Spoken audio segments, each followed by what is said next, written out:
สันติภาพมาแล้วทอนโฮมทันแถวแนวลาววงศาคณาญาติเห็นแก่บ้านเมืองและความเป็นชาติเลิกสร้างความพินาศเลิกประหัตประหารสิ่งใส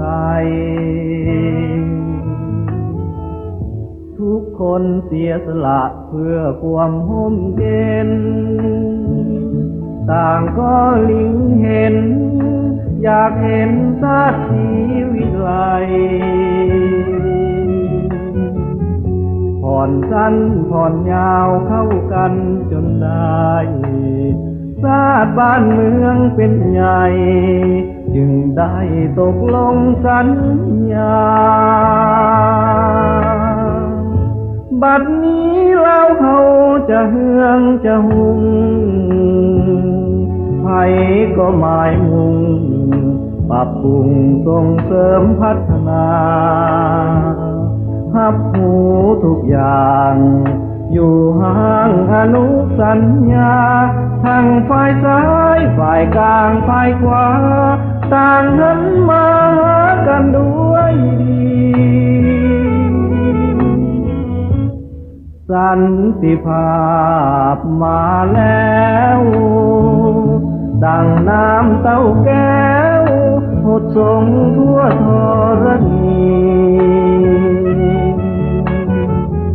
ไว้วอนภาวนาส่งเสริมเต็มที่ขอให้ลาวเฮานี้สุขสีหุ่งเฮืองถาวร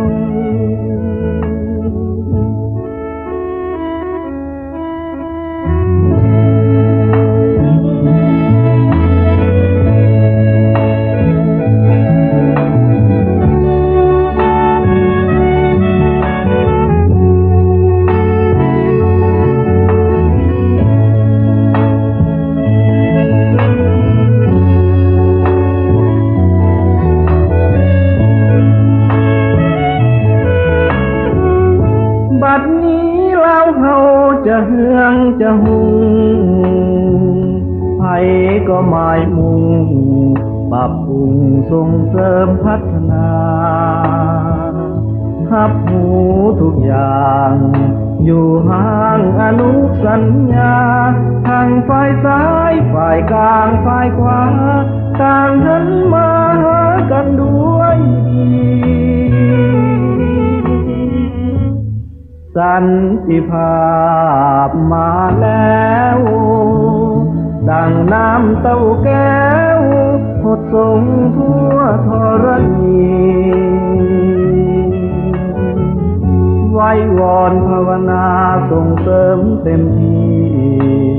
ขอให้ลาวเฮานี้สุขสีหุ่ง